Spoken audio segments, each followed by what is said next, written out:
Yo, YouTube, what's up with your boy, Sports and Fitness Rants? I'm back, guys. Click that like button. Subscribe to my channel. What's up, y'all? Welcome back, guys. Welcome back. Got another great video for you guys today. As usual, you guys know the deal on this channel. It's all about putting some respect on Michael Jordan, stopping the narratives, stopping the lies, stopping them from rewriting the history. You guys know that.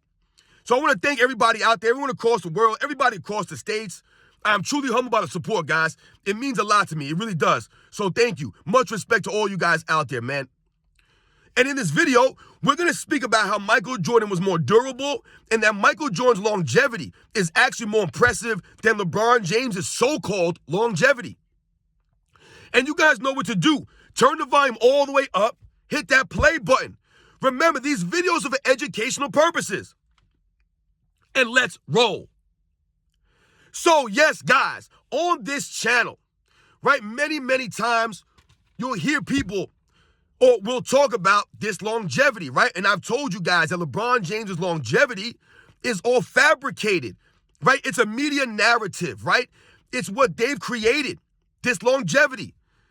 Because the real NBA fans, people who understand the game of basketball, the people who actually pay attention and hold LeBron James to a standard, when you do that, right, and you watch the games, then you can clearly see and understand why LeBron James has been able to play as long as he's been playing.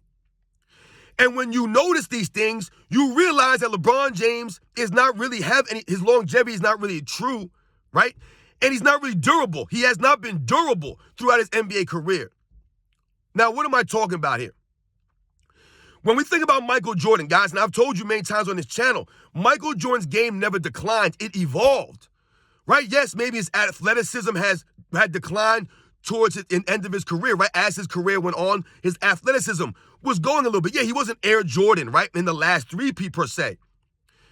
But the thing about Michael Jordan that made him so great, right, which made him consistent, right, why I say he had the longevity over LeBron James, is that his game always evolved.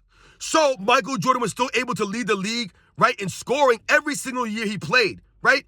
It didn't stop towards the last three-peat. He still was able to do those things.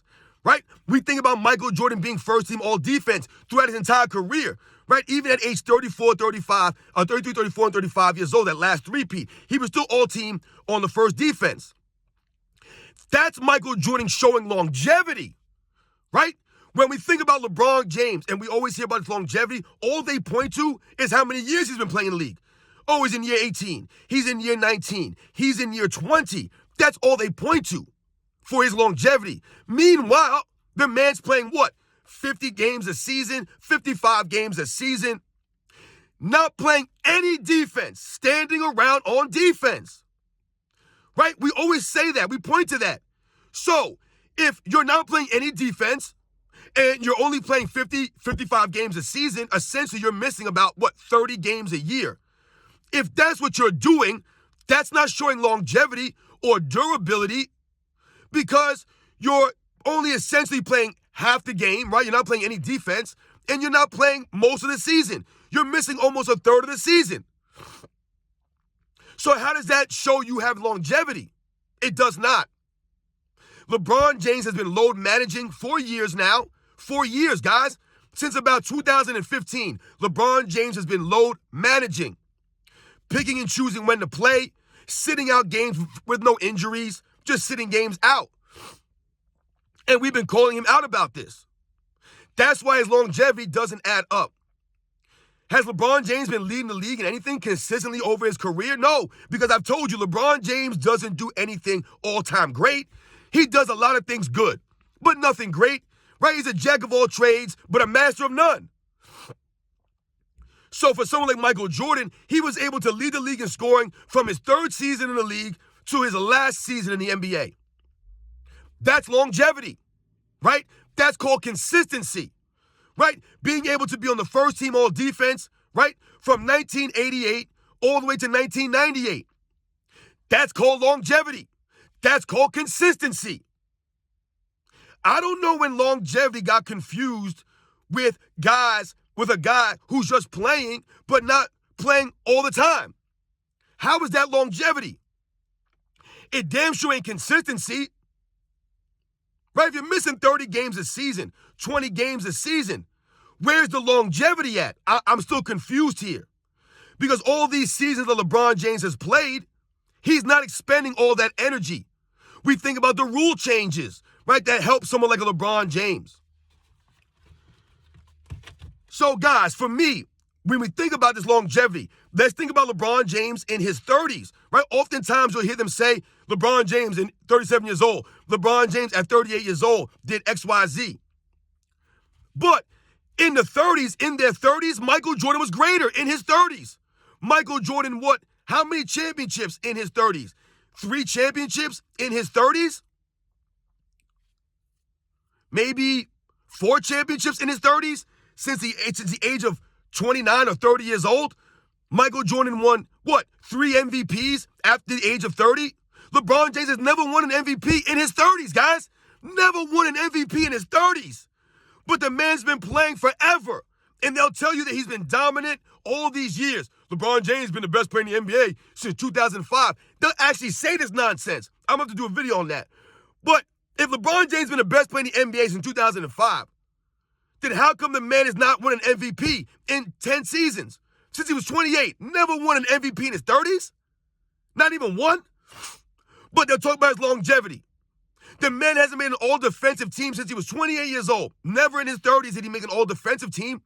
But they'll talk about his longevity, his durability, and that he's been dominant in the NBA. How is that possible in this weak era, this weak defensive era, where it would be super easy to make an all-defensive team, even a second team? LeBron James has not managed to do that in over 10 seasons, guys. That's not called longevity, and that's definitely not consistency, which has been the downfall of LeBron James' his entire career, guys. He's never been consistent, right? And his longevity, once again, I told you, is all smoke screens, man.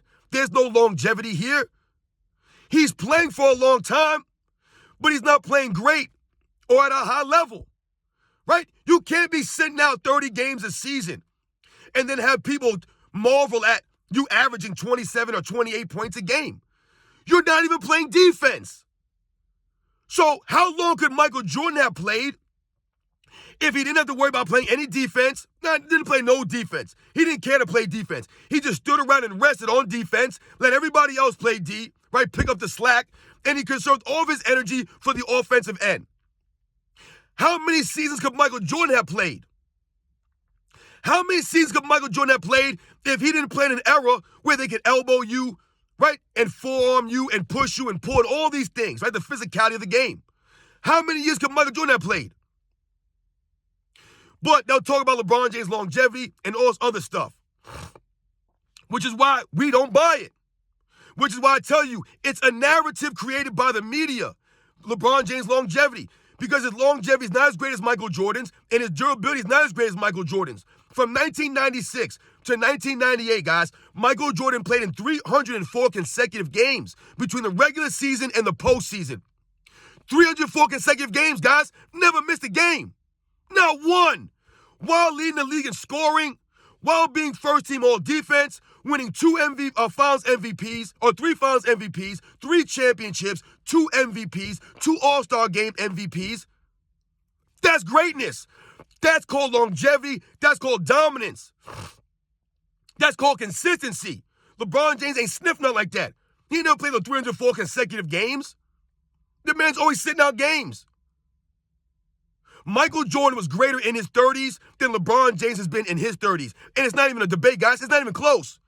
Michael Jordan was dominant in his 30s. Dominant. Winning, right? Leading the league in scoring, playing defense, not missing really any games. Really any games. Continue to evolve his game. Right? Michael Jordan in 1991 ain't the same player as in 1998. Right? There was no decline, but Michael Jordan was able to evolve his game. LeBron James has never done that. He's never evolved his game, which is why he's declined since he's left Miami. Everything's been downhill since he left Miami, guys. And isn't that coincidence that in his 30s, the man's never won an MVP, ain't never been all defense? None of that stuff. Ain't never played 82 games. We played 82 games one time, guys. One time. So there's longevity. I'm not buying it. To me, Michael Jordan's longevity is more impressive. His durability is way more impressive.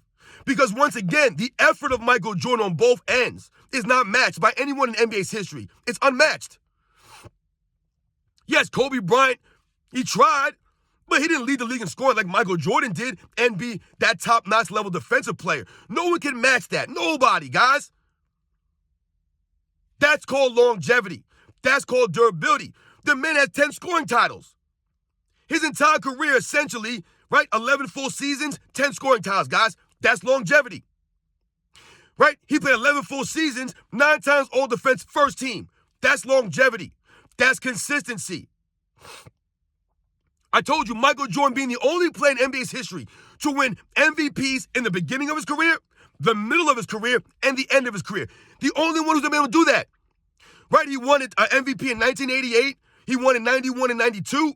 And then he won again in 96 and 98. No one else has done that. Yes, some guys have won late in their careers, like Karl Malone. Some guys have won early in their careers and in the middle of their careers, right? Bill Russells and Kareem Abdul-Jabbar's, Will Chamberlain's, right? Some guys just won in the beginning of their careers or just in the middle, maybe like a Steve Nash, a Kobe Bryant, right? A Tim Duncan, a Shaquille O'Neal. But none of those guys won at the end of their careers. Michael Jordan still being the only player in NBA's history to retire after winning an MVP. No one else has done that. That's longevity. That's Michael Jordan. So for me, guys, the LeBron James longevity argument, it don't hold up to Michael Jordan. It doesn't. Yeah, he might have played more games than Michael Jordan. He might have played more minutes than Michael Jordan. He might have more seasons, technically, than Michael Jordan. But once again, he still has not accomplished what Michael Jordan accomplished in all this more time. Michael Jordan always being known for accomplishing more in less, doing more with less. That's Michael Jordan, guys. Not LeBron James. Just longevity. Where's the longevity? Because when we think about longevity, we talk about seasons played. All right, Chris Paul's played, 20 seasons now? No one talks about Chris Paul. Right? Kevin Durant has played, 16, 17 years? Steph Curry's been around for a while now. These guys can play longer now. That's just the way the NBA is. The NBA has changed, right? Guys have better medical staff, better training, better nutrition, medicine. All this stuff has improved to help them, and yet and still, these guys still can't play 82 games. They still can't do it because they're not built like the past players of Michael Jordan's era. They're not of that ilk. They don't have the heart, the grit to grind through an 82-game season, to push through things. They don't have the heart for that. So these guys take time off, they rest. They just take games off for no reason. No one's injured, they're just not playing. I've never heard of this before.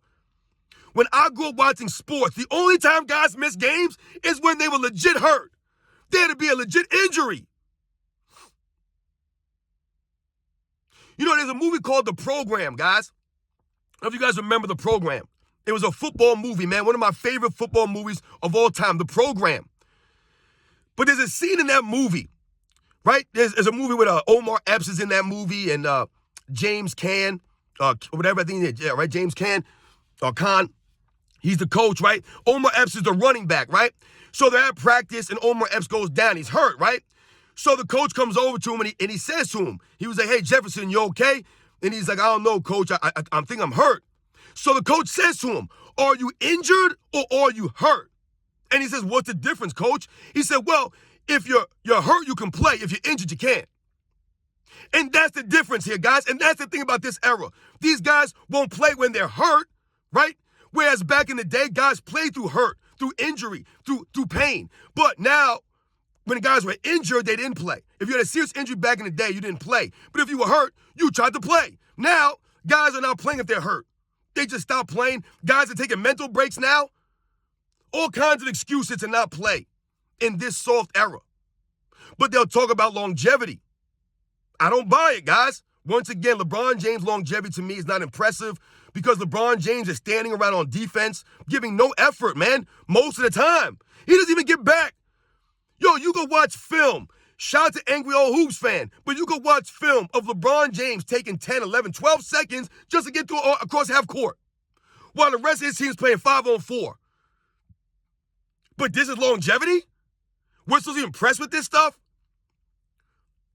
All the longevity stats that they point to for LeBron James, they never point to the other stats. All the turnovers, all the missed shots, all the shots taken. They continue to talk about he's a pass-first player, even though the man has the most shots taken in NBA's history. He's pass-first. All these turnovers, but they'll talk about his assists. Right? They'll talk about LeBron James's field goal percentages, even though all of his shots are layups. Right under the rim. And even at that, he missed a lot of open layups, LeBron James. You guys know the deal, man. Once again, this is not hate on LeBron James, man. But this whole longevity argument, it don't add up. It doesn't add up, man. Ain't won an MVP since he was 28 years old. Ain't made an all-defensive team since he was 28 years old. What are we talking about here? Not buying it, guys. Load managing. Michael Jordan's greatness, his durability, his longevity was better. He was dominant from the beginning of his career to the end of his career. LeBron James has not been dominant. He has not been the best player since 2005. Right? He had a stretch where he was the best player, probably from 2012 to 2017, 16 maybe, about a 4 or 5 year stretch. That's when he was the best player. Not since 05. Get out of here with this nonsense, man. This is what they do. They create these narratives to make it seem like LeBron James has been dominant for all these years. That's a narrative, y'all. That's not the actual facts of the matter. You guys know the deal, man. Michael Jordan's longevity was greater. His career was greater in the 30s. He was better in his 30s than LeBron James was. That's just the facts, guys. I'll catch you guys on the next one.